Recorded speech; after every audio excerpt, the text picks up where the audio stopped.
Olá pessoal, tudo bem?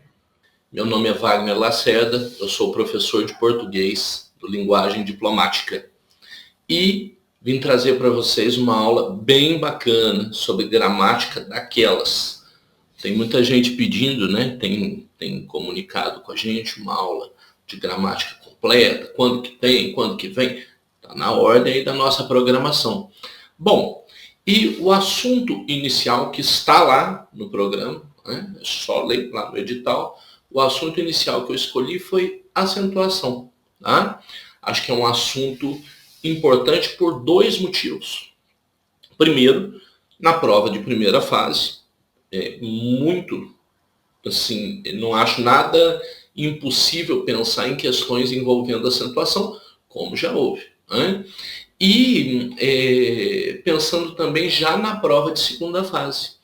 Eu tenho corrigido simulados, pessoal que tem trabalhado com a gente na plataforma, que tem mandado redação para eu corrigir, eu tenho corrigido e eu tenho notado que o que mais pega na parte de gramática é acento, vírgula e concordância. São os assuntos assim que mais vão fazendo eu tirar aqueles famigerados 0,3, 0,35, né, no caso do resumo do exercício.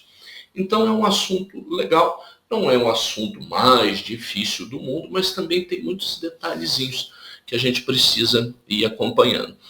Então, você vai se lembrar aí que toda palavra tem uma sílaba tônica. Né? Você vai pegar caneta, olhei para a caneta aqui, caneta, percebe? A penúltima sílaba é a tônica. Não tem acento, mas tem uma sílaba tônica. Tem que ter uma sílaba forte. Né? No caso dos monossílabos, depois nós vamos falar um pouquinho sobre isso. Agora, qualquer palavra, linguagem diplomática, qualquer uma que você pegar, você vai ver que é exatamente o que acontece. Agora, tenta se lembrar que quando você divide as sílabas, a sílaba tônica pode se posicionar na última, na penúltima ou na antepenúltima posição. E é por aí que a gente classifica. É por aí que nós vamos classificar. Né? Lembrando, quando cai na última posição, a gente chama de oxítona. Quando cai na penúltima posição, a gente chama de paroxítona. Quando cai na antepenúltima posição, a gente chama de proparoxítona. E tem as palavras que só tem uma sílaba. Né? Mão, só tem uma sílaba. Não tem como ter posição. Aí nós vamos chamar de monossílabos, mas nós vamos fazer uma divisãozinha. Tá? Bom, dito aí, feita essa prévia, né, nós vamos começar a nos organizar para a gente entender algumas regrinhas. No caso dos monossílabos, tá? Palavras com uma sílaba. Muito simples de guardar. Se for monossílabo tônico, pode ser que tenha acento. Se for monossílabo átono, não. Professor, mas o que é monossílabo tônico e o que é monossílabo átono? Então, monossílabo tônico tem autonomia semântica, significa alguma coisa, e fonética, entende? É uma palavra que pode ser articulada sozinha.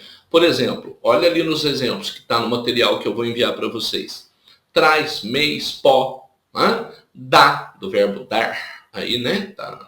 Estamos aí já utilizando conjugado, né? Eu vou dar, tem o oblíquo e tudo mais. Ou seja, são palavras que têm autonomia. É diferente, por exemplo. Pensem aí no pronome, o próprio lo ali, né? A junção do pronome oblíquo ou com o acerto fonético L ali formaram uma palavra. Mas é uma palavra que não significa nada sozinho. Imagina, eu falo lo, não tem autonomia semântica e nem fonética. Ela parece parte da palavra que já veio sendo escrita, dá-lo. Ela só faz sentido ali na sequência do dá. Percebe? Ou seja, tenta entender.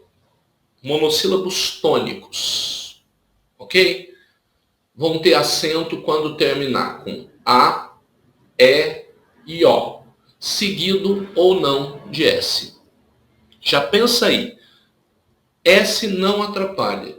Quando você coloca o S no final, em várias regras, vocês vão ver que ele não atrapalha. Então já começa a guardar isso. Tudo bem? Agora, se for terminado em I e U, aí naturalmente não tem acento. E os monossílabos átonos nunca têm acento. Perfeito? Vamos continuar aqui.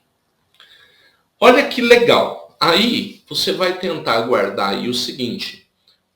A oxítona, ela segue o monossílabo. Por proximidade aí, você vai associar que monossílabos tônicos terminados em A, E e O levam acento. Na sílaba tônica, evidentemente. Né? Agora, o oxítono, a mesma coisa. Né? Na sílaba tônica, eu falei aí na sílaba tônica, evidentemente, né? Mas é que eu estava já pensando no oxítono. O monossílabo não tem sílaba tônica, ele só tem uma. Agora, a oxítona, a sílaba tônica terminada em A, E e O, vai seguir a mesma regra do monossílabo, seguido ou não de S. Tá ali, ó. Lilás, revés, paletó, certo? Temos um acréscimozinho pequenininho, que é o em, tá? Em, seguido ou não de S, tá ali. Em, ens. Né? Também, parabéns, armazém, né? Recém, tem um monte de palavras aí, todas, além, todas elas terminadas em ou ens, também terão acento no caso das oxítonas. Maravilha? Beleza pura? Bom, no caso das paroxítonas, a coisa já não é tão simples. Olha quanta coisa tem ali para guardar. Né? Tem um listão para guardar. Por quê? Porque as paroxítonas são as palavras de maior frequência na língua portuguesa. Pode ir falando aí um monte na sua cabeça que vocês vão ver. Cadeira, mesa, estou olhando aqui. Porta, livro, estante. Várias que nós formos falando, vocês vão perceber que são paroxítonas. Ok? Agora, como tem mais palavras, tem mais regras. Percebe? É uma dedução lógica. Aí, eu vou te dizer o seguinte. Pega a regra da oxítona e inverte. Como é que funcionava na oxítona? Terminada com A, E e O, tem acento. I e U, não. Virou. Paroxítona, terminada com I e U, tem acento. Com A, E e O, não tem acento. Certo? E seguido ou não de S, tá? Não muda nada. Agora, pensa o seguinte, claro, quando é possível colocar S depois, porque às vezes tem palavra que não tem possibilidade de colocar o S depois. Eu vou mostrar para vocês ali, tá? Ou que não tem possibilidade de tirar o S. Pensa aí, por exemplo, lápis. É o I seguido de S. Não existe lápis, né? O singular. Tudo bem? Já é o singular, já é o lápis, né? Um lápis, dois lápis. Né? É a mesma coisa com ônibus, né? O ônibus, os ônibus. Tudo bem? Agora, se você guardou isso daí, você vai pegar esse I e esse U e colocar encaixadinho ali numa palavra mnemônica. Meu Deus, o que é isso? Palavra mnemônica é uma referência à deusa da memória, Mnemosine. São palavras que não significam nada, que não têm nenhum sentido próprio, mas que ajudam a guardar na memória. Tem uma sonoridade assim, bem exótica, bem diferente. Né? Por exemplo, olha ali o que eu fiz. Linurchão. O que é isso? Nada. É uma palavra só para te ajudar a guardar. Então, vocês vão pensar aí. Linurchão. Palavras terminadas em L, I, N, U, R, X, ão. Nesse caso, todas as paroxítonas que terminarem com esses aí vão ter acento. Tá? Agora, seguido ou não de S. Perfeito?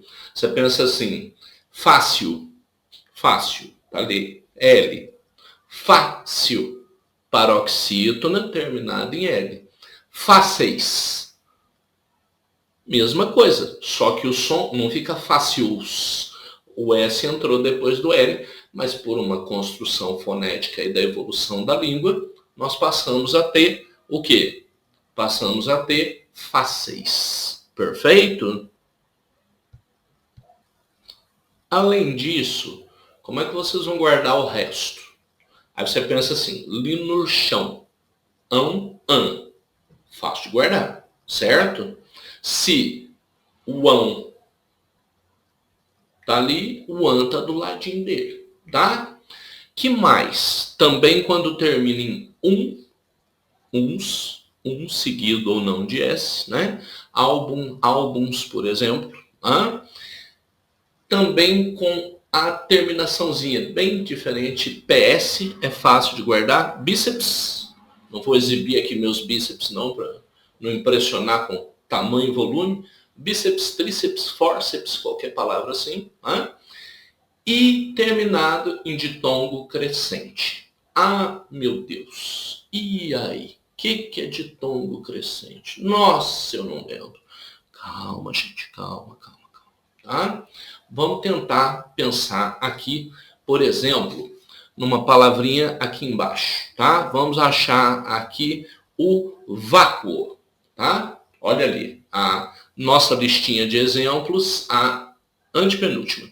Vácuo. O que é mesmo um ditongo? Ditongo é, na mesma sílaba, uma vogal, uma semivogal. Para não complicar, você vai guardar duas vogais na mesma sílaba, só que uma é mais forte que a outra, tá? Então você fala vácuo.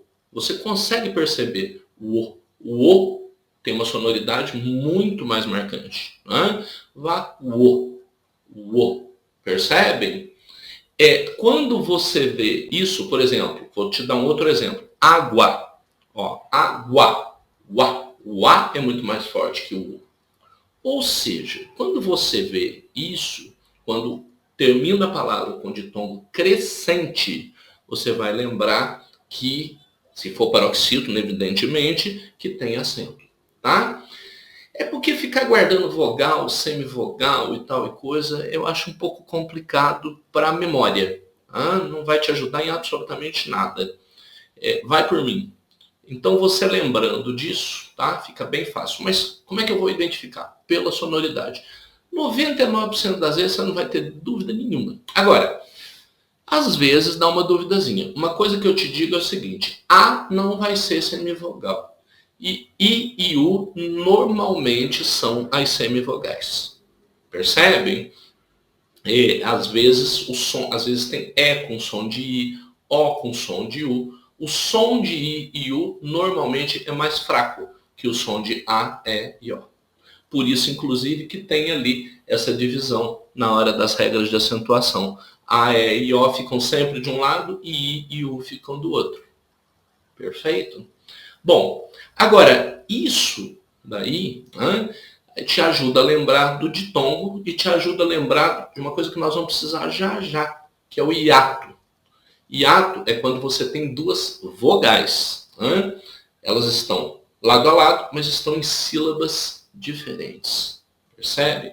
Você pega, por exemplo, rainha. Entende? Você não fala rainha, não é ai. Não é igual caixa. Olha o som.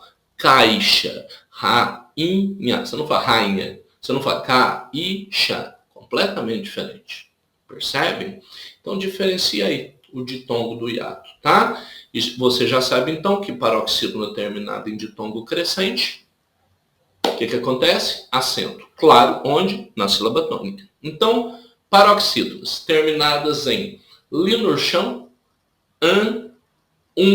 uns, PS de tom crescente. Tão difícil, não?